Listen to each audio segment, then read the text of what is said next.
Assalamualaikum warahmatullahi wabarakatuh. Alhamdulillah, selalu saja kita memuji Tuhan kita Allah yang kita sangat yakini kalau Dia sedang melihat, mendengar, mengetahui semua serat, semua gerak-gerik kehidupan kita. Dia maha kuasa, maha adil, maha kuat, maha berat siksaannya, dan juga rahmatnya sangat luas. Tidak ada sekutu baginya dalam setiap kegiatannya, dan Dia telah menggantungkan seluruh roda kehidupan ini agar bisa berjalan di muka bumi dengan memuji namanya Alhamdulillah. Maka selalulah ucapkan kalimat ini. Selanjutnya kita panjatkan salam hormat kita penuh dengan rindu dan cinta, penghargaan sepenuhnya, juga ketundukan terhadap syariat yang dibawa oleh manusia terbaik, manusia yang telah disempurnakan jalur nasabnya, fisiknya dan ilmunya oleh Sang Pencipta. Manusia yang akan jadi pemimpin anak Adam pada hari kiamat. Siapapun yang mengikuti manusia terbaik ini pasti akan bahagia, tentram hidupnya, karena dia akan mendapatkan solusi terbaik dari setiap permasalahannya di dunia, dan juga dia akan menang dari musuh-musuh yang sedang dihadapi. Karena ini semua tergambarkan dalam kehidupan manusia terbaik ini. Dan juga mengucapkan satu kali salam hormat kepadanya akan dibalas oleh Allah 10 kali tambahan rahmat atau karunia-Nya. Maka sangat wajar kalau kita selalu membacakan salawat dan taslim kepada Nabi besar Muhammad sallallahu alaihi wasallam. Melanjutkan bahasan dosa-dosa besar kita, semoga Allah berkahi. Dosa besar ke-68, merasa aman dari makar atau pembalasan Allah Subhanahu wa ta'ala. Banyak orang, saudaraku seiman, yang masih belum meyakini, atau kalaupun ada keyakinan masih belum maksimal kalau Sang Pencipta Allah selalu mengawasinya, mengontrolnya. Umar bin Khattab salah satu orang yang menitip pesan kepada kita tentang masalah itu. Beliau berkata, hisablah diri kalian sebelum kalian dihisab, dan ketahuilah bila matamu ingin melakukan atau melihat sesuatu yang haram, maka Zat yang maha melihat lebih dulu mengetahui sebelum matamu sampai pada targetnya. Pengawasan Sang Pencipta Allah ini mutlak. Dan setiap orang di antara kita digoda oleh syaitan untuk lalai dari masalah ini. Seakan-akan Allah tidak tahu, Allah tidak akan hukum. Selalu dia merasa aman saja. Padahal sebenarnya teman-teman sekalian, kalau seseorang itu memuncak padanya nikmat, sementara dia dalam pelanggaran atau maksiat, maka itu namanya tadarruj. Tadarruj adalah tahapan azab yang sedang Allah datangkan kepadanya. Ada sebuah hadis Bukhari berbunyi, kalau Allah cinta kepada seorang hamba, maka Allah akan mengujinya dan mempercepat hukumannya di dunia. Artinya dosa-dosanya akan dibersihkan langsung, dan di dunia tentu lebih ringan. Dan siapa yang Allah inginkan keburukan baginya, maka Allah akan tunda siksaannya sampai ia mengakumulasikannya di hari kiamat. Jadi jangan sampai kita lalai, teman-teman sekalian. Mungkin ada di antara kita mengatakan, saya buat dosa sekian tahun kok, kerja di tempat haram, saya berzina, saya foya-foya, masih belum ada hukuman Allah datang. Maka ini hati-hati, teman-teman. Kalau seseorang dihukum oleh Allah sementara dia buat dosa, itu bagus sekali. Berarti Allah masih sayang dengan dia. Karena dengan cobaan tersebut, penyakit, gangguan orang, hilangnya benda, apalah ya, yang orang tidak senang misalnya dalam bentuk cobaan dia, maka pembersihan dosa. Tapi kalau tidak bermasalah, tolong lebih baik-baik teman-teman sekalian. Semua umat yang disiksa oleh Allah sebelum kita, semuanya tidak terkecuali. Kaum Ad, kaumnya Nabi Hud, kaum Thamud, kaumnya Nabi Saleh, Fir'aun, kaumnya Nabi Musa, Namrud, dan masyarakat Babilonia, kaumnya Nabi Ibrahim. Sebelumnya adalah kaum Nabi Nuh. Semuanya teman-teman sekalian ini, waktu Allah mau binasakan mereka, seminggu, 2 minggu sebelum mereka disiksa, Allah puncakkan nikmatnya. Tubuh mereka sehat, bahkan lebih sehat dari sebelumnya. Mereka punya kekuatan ekstra. Mereka berfoya-foya, tertawa-tawa di sana sini. Sampai-sampai mereka menganggap bahwasanya dirinya memang atau diri mereka dalam keadaan benar. Sementara Allah membuat orang-orang beriman pada saat itu seperti makin orang yang terkucil. Itu puncak pada saat akan datang azab, supaya mereka tambah lalai, supaya mereka bertambah lalai. Sebagian ulama salaf, teman-teman sekalian, kalau dalam 1 tahun dia tidak rasakan cobaan atau tidak kena penyakit, maka mereka bermuhasabah.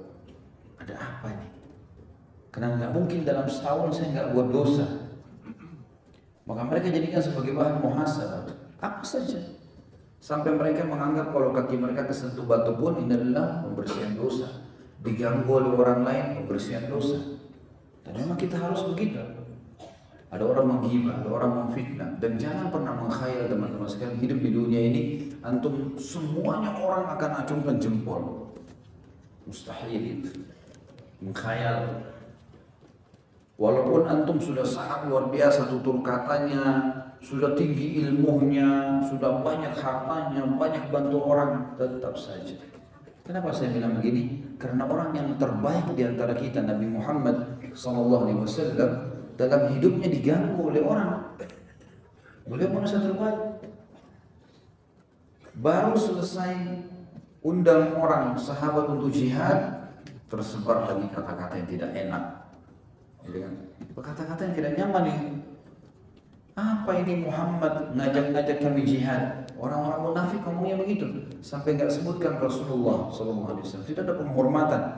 Tapi di depan Rasulullah mereka bilang ya Rasulullah, wahai Rasulullah. Di belakang enggak, wahai Muhammad. Apa nih suruh-suruh kita berperang di musim panas? Apa suruh kita begini? Jadi kata-kata tidak nyaman. Gitu. Tapi Nabi SAW sabar, ada cobaannya. Beliau pernah membagi harta rampasan perang di Hunain, diberikan kepada para mu'allaf, maka ada orang yang mengatakan ini tidak adil. Kenapa kok seperti ini pembagiannya? Ini tidak diinginkan wajah Allah, maksudnya tidak ikhlas. Sampai Nabi SAW pun sempat marah waktu itu, tapi raut wajah beliau saja berubah sambil mengatakan kalau bukan Allah dan Rasulnya yang adil, lalu siapa yang adil?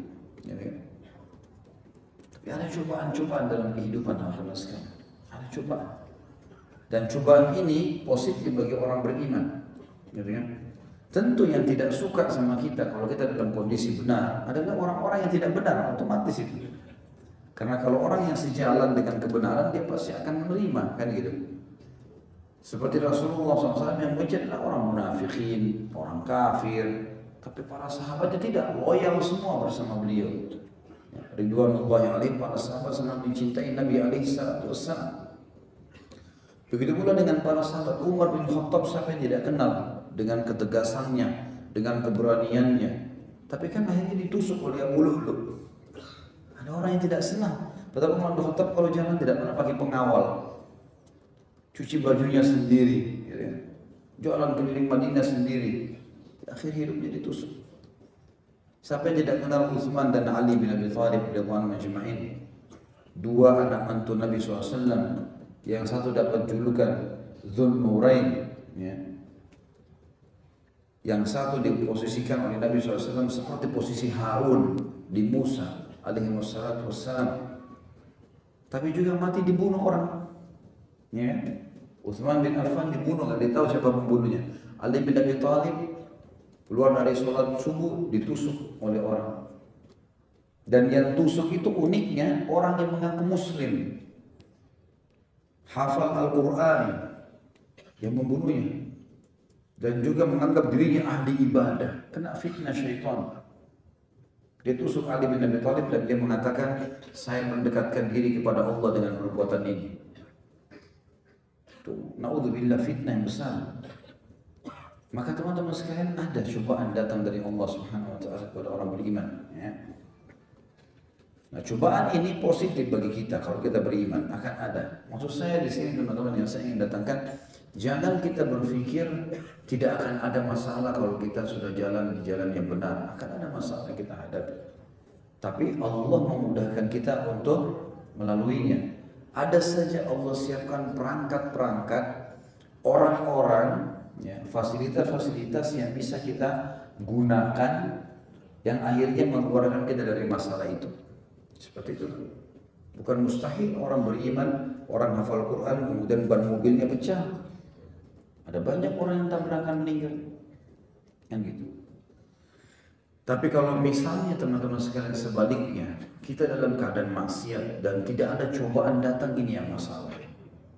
Tadi saya bilang, karena itu malah Allah tumpukan nanti siksaannya di hari kiamat itu lebih berat, ya. Salah satu ulama tabi'in pernah meletakkan jari-jarinya di api, sumbu api yang dia pakai di rumahnya, sambil dia mengatakan, rasakanlah ini. Kenapa kau lakukan ini dan itu? Dia bermuhasabah. Dan dalam bahasa, dalam gambaran dia, ini baru api dunia. Bagaimana kalau badanmu dibakar di akhirat? Jadi cobaan-cobaan di dunia ini sebenarnya semuanya ringan untuk dilalui, tapi pasti akan ada cobaan. Gak ada orang seumur hidup gak pernah sakit, gak diganggu orang, gak difitnah. Gak ada orang di antara kita, ada di antara antum yang tidak pernah hilang barangnya? Hah? Ada yang Masya Allah dari kecil tidak pernah hilang barang? Dilalui. Jadi kita ada cobaan-cobaan itu ada. Yang penting teman-teman sekalian, bahasan kita malam ini, jangan merasa aman dari pembalasan Allah. Lalai terus dalam kemaksiatan. Masuk zina di kamar hotel. Kayaknya saya berzina, gak ada masalah, ini enak-enak saja. Keluar, besok buat lagi programnya, syaitan bisikin, buat lagi. Seakan-akan Allah tidak hukum. Allah justru karena sayang sama antum, masih belum dihukum. Karena dalam ayat Al-Quran dikatakan kalau Allah mau menghitung dan menghisap, langsung menghukum hambanya, maka tidak ada yang hidup di muka bumi ini. Bayangkan kalau begitu kita salah sedikit, langsung Allah cabut urat sarafnya, mati sekalian. Gak ada yang hidup, karena kita semua buat salah kan. Tapi Allah SWT menelambatkan itu, membiarkan orang mencuri misalnya teman-teman. Bisa dikatakan oleh para ulama mengatakan, bisa dinyatakan tidak ada orang mencuri pertama kali langsung ketangkap.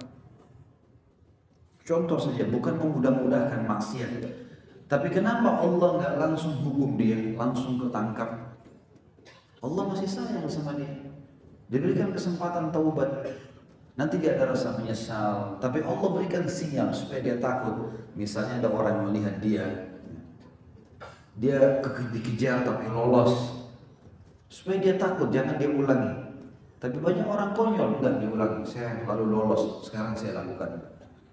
Lama-lama Allah buat dia ditangkap, digebukin orang. Sebenarnya tanpa digebukin dia sudah bisa, ada peringatan dari Allah. Perbuatan salahnya masih bisa dimaafkan. Allah itu lebih sayang kepada kita daripada ibu kita sendiri.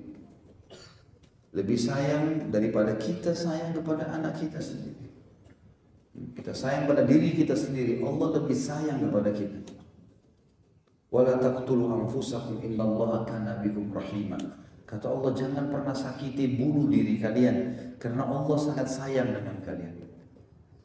Mata kita berapa kali lihat maksiat teman-teman, telinga kita berapa kali dengar maksiat, tangan kita berapa kali menjamah maksiat, kaki kita berapa kali melangkah ke tempat maksiat, kemaluan kita berapa kali melakukan maksiat, tubuh kita berapa kali mengelola makanan dan minuman serta oksigen yang penuh dengan kemaksiatan. Ini kalau seandainya seorang pegawai di perusahaan mau dihisap, dia sekali terlambat saja sudah dikeluarkan, atau sekali ketahuan dia mencuri dia akan dikeluarkan, maka mungkin kita semua sudah dikeluarkan dari muka bumi ini. Tapi rahmat Allah luas. Hanya saja jangan merasa aman dengan itu. Setiap kita buat satu dosa, sudah ada konsekuensi hukum, balasannya.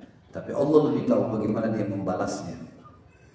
Yang jelas kata ulama, balasan setiap dosa lebih berat daripada perbuatannya, itu pasti. Saya pernah kasih contoh, sejam zina di kamar hotel, mungkin kita dicoba dengan Allah penyakit sebulan sakit. Ada yang setahun sakit akibat dari 1 tahun itu. Akibat dari 1 jam tadi.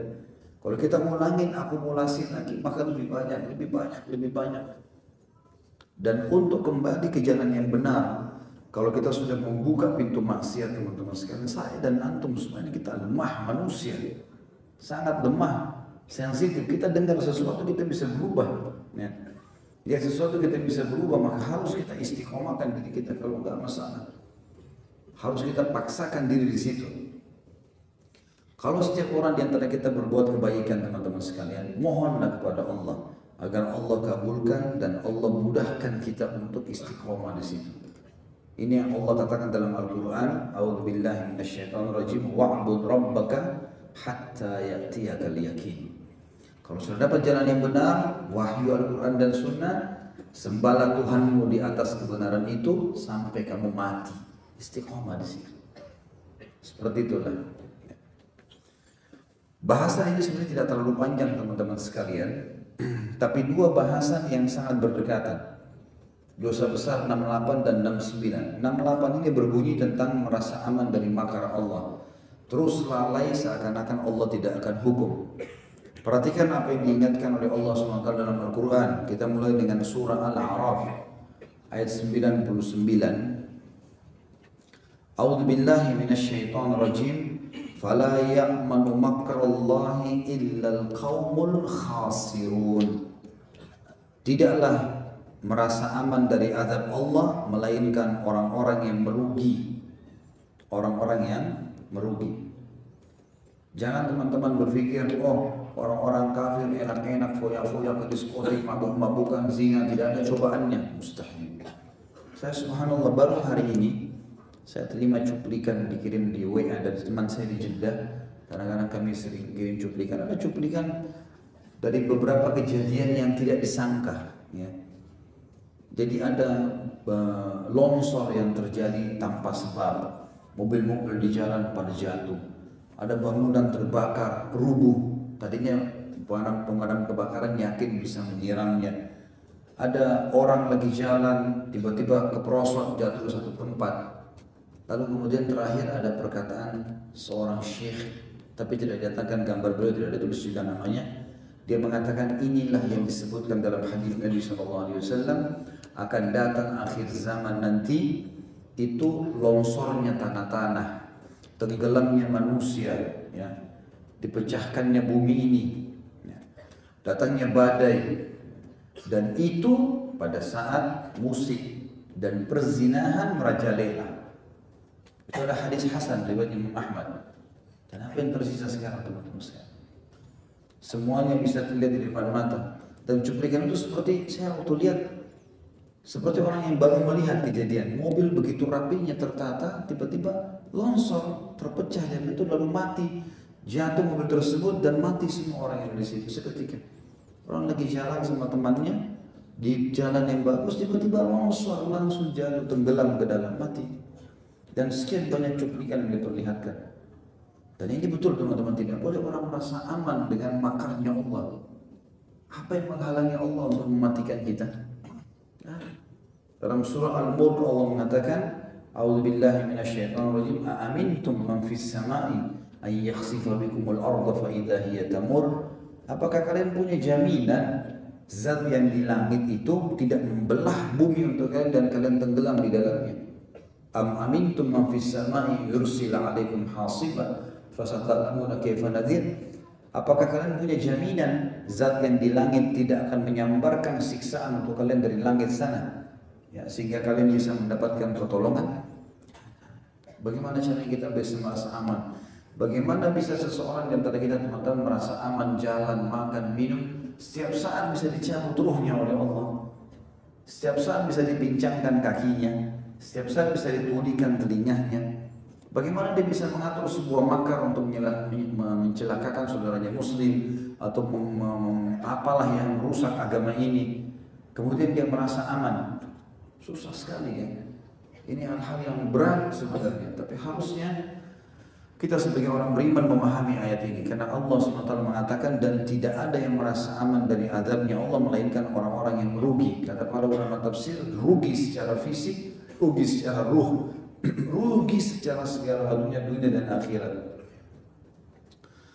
Juga dalam surah Al-An'am ayat 44, Al-An'am 44 ini menjelaskan tentang tadi saya bilang, umat-umat sebelum kita disiksa oleh Allah, sebelum datang siksa mereka, maka Allah Azza wa Jalla datangkan nikmat melimpah. Hasil panennya makin bagus, makin sehat, makin terbahak-bahak, makin lalai. Ya, seperti banyak kita lihat orang begitu, subhanallah. Nanti ujungnya tiba-tiba tabrakan. Tiba-tiba ini, tiba-tiba itu. Allah bilang dalam Al-An'am 44, A'udzubillahi minasyaitonirrajim, hatta idza farihu bima utu akhadnahum baghtah. Al-ayat. Sehingga apabila mereka bergembira dengan sesuatu yang telah diberikan kepada mereka, maka kami siksa mereka dengan sekonyong-konyong. Ya. Tiba-tiba Allah Subhanahu wa taala menyiksanya. Juga ada cuplikan yang dikirimkan kepada kami pada saat itu, saya sempat melihatnya. Jadi ada seorang syekh ceramah tentang masalah ini, menyadarkan umat Islam.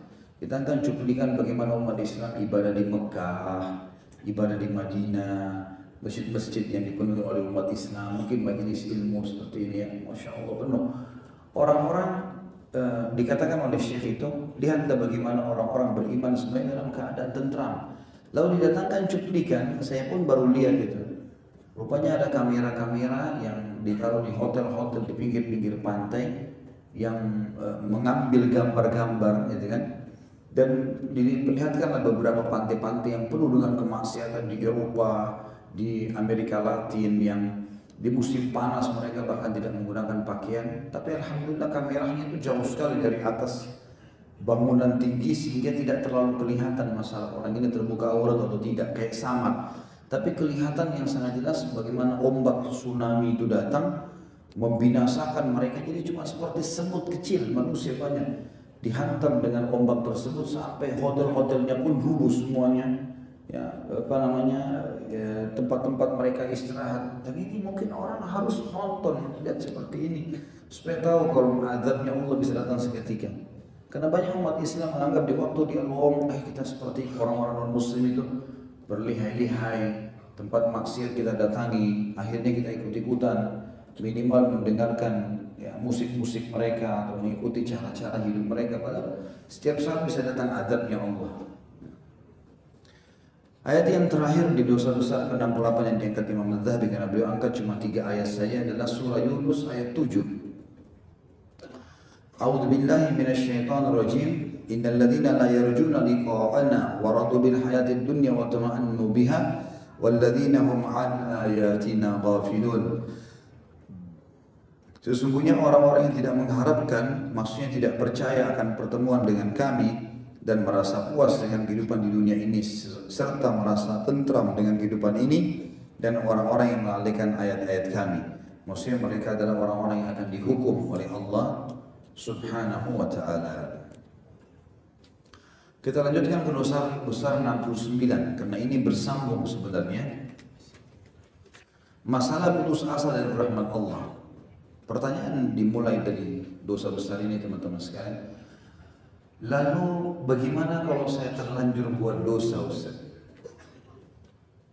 Kita tidak mau kena hukuman dari Allah, tapi saya sekarang bergelimang dosa, bagaimana saya harus lakukan? Maka jawaban kita tentunya jangan putus asa dari rahmat Allah. Kalau kita belum lakukan, jangan lakukan, karena azab Allah bisa datang. Tapi kalau kita sudah terlanjur lakukan dan sekarang mau menyelamatkan diri, maka jangan putus asa dari rahmat Allah. Maksudnya putus asa adalah dia harus yakin Allah akan terima taubatnya, Allah akan maafkan, bisa dia kembali ke jalan Allah. Teman-teman di sini alhamdulillah kita masih bisa bernafas, masih bisa melihat, kita masih bisa merenungi ayat-ayat Allah. Kita sudah seharusnya kembali ke jalan Allah dan tidak boleh putus asa rahmat Allah. Jangan seseorang dari kita mengatakan, saya sudah buat dosa 70 tahun, 50 tahun, saya dulu suka begini dan begitu, apakah Allah masih terima taubat saya? Diterima semuanya. Sebaliknya, kalau teman-teman bilang, kayaknya Allah tidak akan ampuni, kayaknya saya akan masuk neraka, ini masih sementara dia masih hidup ya, ini putus asa dari rahmat Allah. Imam Al-Dhahabi masukkan kategori dosa besar. Nggak boleh malah kita sangka buruk sama Allah, seakan-akan Allah tidak akan maafkan, kita tidak akan bisa baik. Saya dulu pezina, apakah saya masih bisa nikah dengan orang beriman? Semua pasti bisa. Tidak ada kata terlambat. Allah melihat sekarang ke depan, bukan sekarang ke belakang. Allah tidak membutuhkan masa lalu kita. Yang Allah mau tahu, taubat nggak, perbaiki nggak, dengan banyak motivasi yang dijanjikan oleh Allah Subhanahu Wa Taala. Janji-janji pahala yang besar kalau orang bertaubat dari dosa-dosanya, gitu kan? Yang penting kita berubah, teman-teman sekalian. Dan dalam berubah ini, gulirkan ibadah itu, langkahkan kaki, mulai menjama Al-Quran, mulai lisan berzikir, mulai kaki melangkah ke masjid, mulaikan. Karena kalau kita tidak memulai, kita stuck di tempat kita seperti kereta yang tidak jalan, maka setiap orang bisa naik ke atasnya. Tapi kalau kereta itu kita jalankan bergulir, yang naik ya sudah. Atau saya kasih ibarat lain begini, kalau kita lagi lomba lari, pertandingan lomba lari, ada musuh kita. Kalau kita tetap di tempat, dia akan bisa menguasai kita. Dia bisa lari duluan, dia bisa menghalangi kita. Tapi kalau kita sudah mulai memicu lari, maka rival kita tidak bisa mengalahkan kita kecuali dia lebih cepat dari kita, atau minimal mengimbangi kecepatan kita. Kalau teman-teman mau supaya tidak digoda lagi oleh syaitan atau godaan syaitan jadi lemah, sehingga kita bisa istiqomah jalan Allah, gulirkan. Harus digulirkan. Karena kita kalau sudah mulai berlari, syaitan juga harus berlari. Sudah mulai jadwalkan sholat 5 waktu, azan saya nggak mau tahu, harus ke masjid. Quran harus saya baca 1 lembar 1 hari. Saya harus ikut di taklim, saya harus begini, saya harus begitu. Kita buat program bergulir. Syaitannya kesibukan, dia sibuk, dia tidak semudah itu menggoda dibandingkan orang yang lalai. Nah, banyak orang vakum ini, hadir di pengajian dengarin dia, tapi nggak diamalin. Pulang ya begitu saja, vakum lagi. Syaitan godain lagi, kendor lagi imannya. Seakan-akan nanti kalau hadir majelis ilmu ketemu ustaz baru ngerasa imannya bertambah. Enggak. Kita harus tahu kalau kita diawasi oleh Allah Subhanahu Wa Taala. Dosa besar masalah putus asa dari rahmat Allah ini Allah sebutkan dalam Al-Quran, dalam surah Yusuf ayat 87. A'udzubillahi minasyaitonirrajim. Innahu la yai'asu min rauhillahi illal qaumul kafirun. Sesungguhnya tidak berputus asa dari rahmat Allah melainkan kaum yang kafir. Jadi saya ulangi kembali, dosa besar tadi yang sebelumnya 68 adalah merasa aman dari siksanya Allah. Ini peringatan bagi orang yang sedang mau melakukan dosa, mau melakukan atau sedang melakukan dosa, supaya dia hati-hati, karena azab Allah bisa datang. Kalau dia merasa aman berarti dosa besar. Zina misalnya, sambil dia berfoya-foya, tidak ada hukuman dari Allah. Zinanya dosa, ini merasa amannya juga dosa sendiri. Kalau dosa besar 69 adalah orang yang sudah terlanjur buat dosa, bagaimana dia harus lakukan? Tidak boleh putus asa dari rahmat Allah. Dia harus berada di 2 timbangan ini. Kata Allah SWT dalam surah Yusuf 87, sesungguhnya tidak berputus asa dari rahmat Allah melainkan kaum yang kafir. Tentu ada hadis qudsi yang semakna dengan ayat ini, adalah hadis yang diriwayatkan Imam Bukhari. Kata Nabi SAW, Allah berfirman, hai anak Adam, kalau engkau datang kepadaku pada hari kiamat membawa dosa sepenuh langit dan bumi, sementara kau tidak menyekutukanku, maka kau akan datangkan juga pengampunan seluas itu untuk membersihkan dosa-dosa. Jadi rahmat Allah sangat luas. Kalau kita sudah melakukan, maka jangan sampai merasa kita tidak akan diampuni. Ada satu strategi syaitan teman-teman sekalian. Alhamdulillah Allah ingatkan saya mau sampaikan itu. Kalau seseorang di antara kita lalai sedang melakukan dosa, begitu selesai melakukan dosa, maka syaitan akan bisikkan putus asa. Saya sudah kotor, saya nggak cocok lagi masuk di pengajian. Saya kayaknya kemarin begini dan begitu.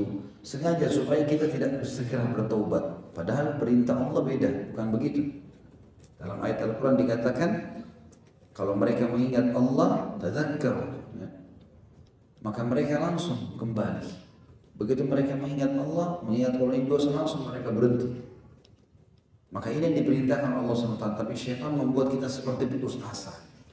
Kayaknya nggak mungkin deh, udah terlanjur saya lakukan. Orang lagi minum khamr, dia tahu itu adalah dosa, segera dia tinggalkan.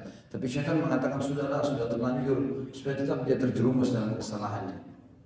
Maka jangan ikuti waswas syaitan itu. Untuk menganggap diri kita kotor lah, kita sudah terlanjur, lakukanlah, tambah saja dan seterusnya. Ini tidak boleh. Ingat selalu teman-teman, konsekuensi hukuman makin sering kita ulangi maka makin berat hukumannya. Beda orang yang zina sekali dengan orang zina 10 kali, orang zina 100 kali akan beda hukumannya. Ayat yang kedua adalah surah Asy-Syura ayat 28 yang bunyinya a'udzubillahi minasyaitonirrajim wa huwal ladzi yunazzilul ghaitha min ba'di ma qanatu al-ayat, dan dialah Allah yang telah menurunkan hujan sesudah mereka berputus asa.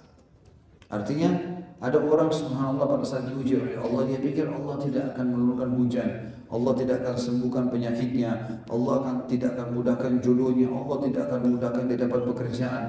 Ini semua putus asa, nggak boleh ada. Optimis, yakin, oh ini mungkin Allah tidak kasih karena Allah sayang sama saya, mungkin lebih baik saya coba yang lain. Seperti itulah. Nanti kita akan bahas hadis terakhir masalah itu. Kita harus bersangka baik dengan Allah Subhanahu wa taala. Pada saat kita sudah mendapatkan sesuatu, inilah yang terbaik. Pada saat kita tidak mendapatkan, berarti ini yang terbaik.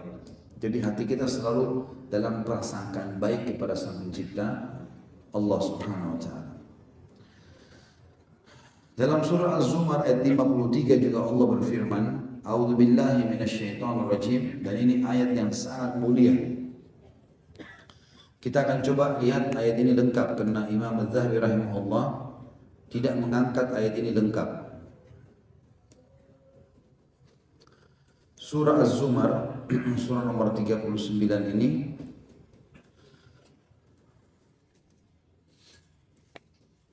ayat 53.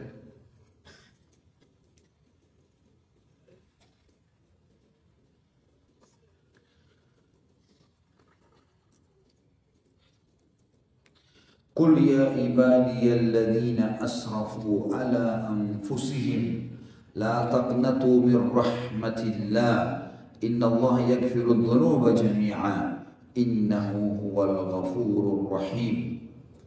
Katakanlah hai Muhammad, hai hamba-hambaku, pesan dari Allah buat kita semua yang telah melampaui batas, terlalu banyak dosa yang sudah dilakukan sama dia, bertahun-tahun, bertumpuk-tumpuk, semua jenis dosa sudah dilakukan.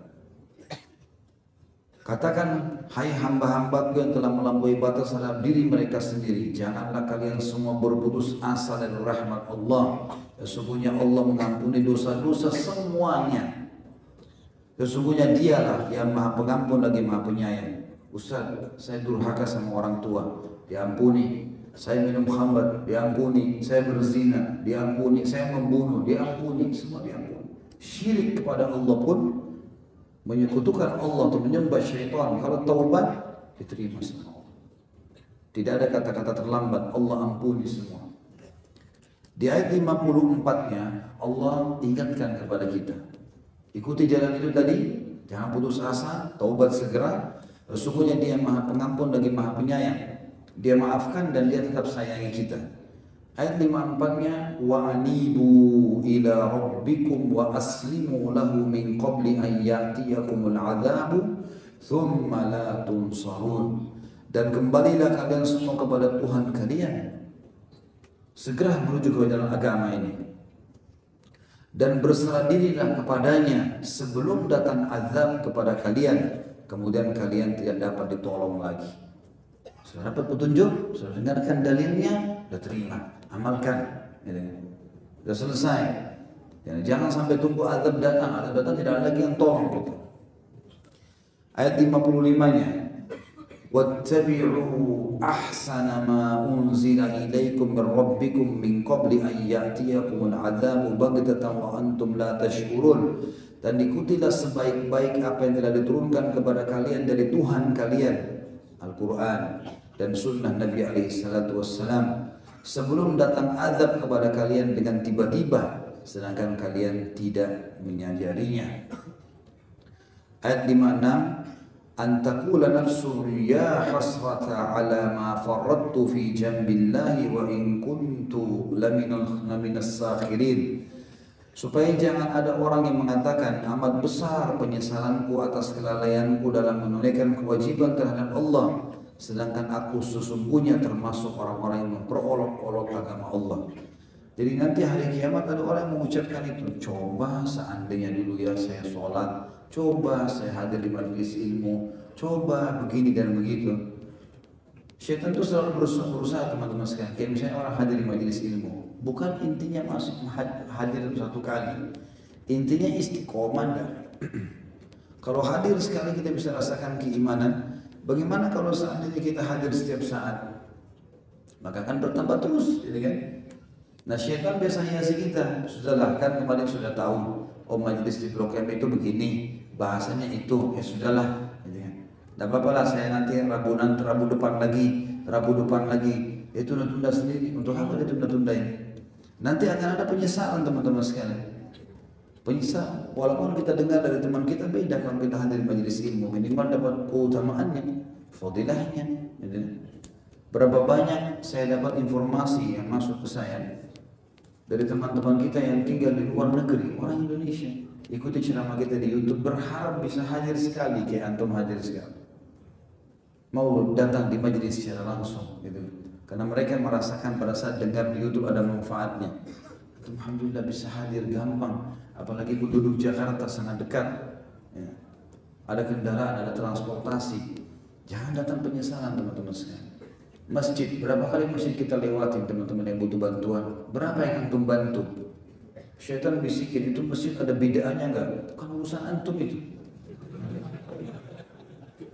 Bukan urusan antum itu. Kalau antum tahu betul-betul sudah tahu itu masjid memang ada perbuatan yang haram dalam agama itu lain, atau untuk kegiatan haram, tapi masjid dipakai sholat 5 waktu akhir, sangka baik, sumbang saja gitu. Bukan urusan antum itu. Ada orang miskin minta, ini masih kuat, oh itu anak pinjaman, oh ini begini, malah dapat dosa, sudah nggak sedekah, sangka buruk lagi. Ini pepatah bahasa Arab berbunyi akhasyafal wasu akila. Dua keburukan dilakukan sekaligus. Orang Arab dulu memberikan perumpamaan begitu sampai menjadi sebuah masal, sebuah perumpamaan. Jadi kalau ada penjual kurma, dia taruh di tumpukan depannya bagus. Kalau orang beli dikasih yang buruk sama dia, khasyaf namanya, kurma kering. Kemudian pada saat dia timbang, dia curang lagi timbangannya. Jadi bertumpuk dua keburukan. Apakah sudah kurma kering lalu timbangannya curang lagi? Ini dijadikan perumpamaan untuk orang yang menggabungkan dua keburukan. Sudah nggak bantu, nilai buruk lagi orang, sangka buruk. Ini tidak baik teman-teman. Sifat orang munafik juga ya. Mereka di zaman Nabi SAW begitu. Kalau Nabi lagi bilang jihad, itu tuh hari mau perang Tabuk, Nabi panggil jihad, peperangan. Jauh nih, ada sahabat datang bawa semua harta yang dia miliki, emas, perak, ditaruh di kain yang besar, dipikul sama dia, berat sekali. Masuk ke masjid, taruh depan Nabi SAW. Ya Rasulullah, ini yang saya punya, saya mau sedekah. Apa kata orang munafik dalam majelis itu? Ria. Mereka sudah tidak nyumbang, caci maki orang. Tidak ikut nyumbang, tapi mereka bisa oh, dia ria tuh. Bawa Rasulullah yang suruh bawa ke depan. Masa orang setiap kali ibadah depan orang dikatakan ria? Sekarang antum di majelis ilmu begini harus hadir dilihat oleh orang. Saya bicara harus dilihat oleh orang. Orang pergi haji dilihat oleh orang. Tidak semua ibadah bisa kita sembunyikan, tinggal bagaimana kita kontrol kan. Tapi itu sifat orang munafik, dia tidak berbuat, dia sangka buruk. Nggak lama kemudian ada sahabat datang, saking miskinnya, dia bawa satu wadah kecil, isinya cuma berapa butir kurma. Lalu kemudian dia mengatakan, ya Rasulullah hanya ini saya punya. Orang munafik ditutup lagi tuh. Mana bisa diapain tuh nyumbang dengan berapa butir kurma? Itu riwayat Sahih riwayat Bukhari. Jadi dia malah tidak menyumbang caci maki orang. Jangan jadi seperti ini.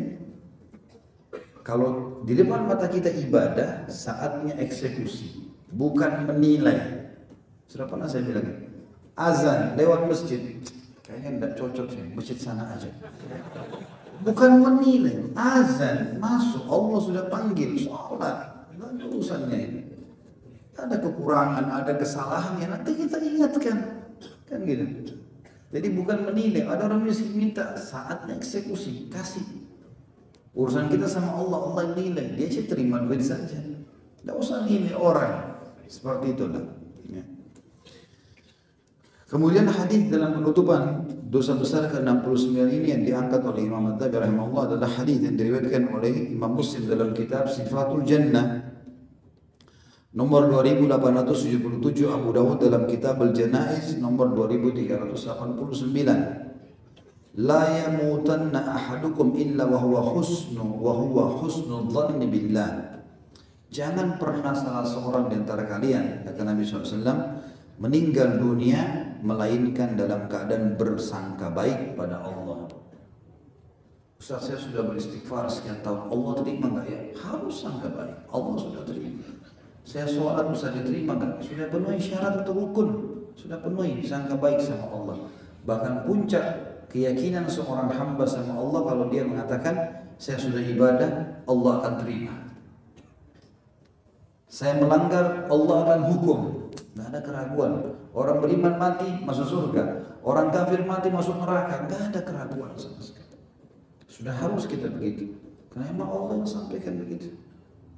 Maka kita harus berpegang dan bersangka baik dengan Allah Subhanahu wa taala. Sama juga kalau kita taubat, saya sudah menjalankan syaratnya, sudah istighfar, sudah taubat, diterima kan? Sudah diterima. Selesai urusan gitu ya.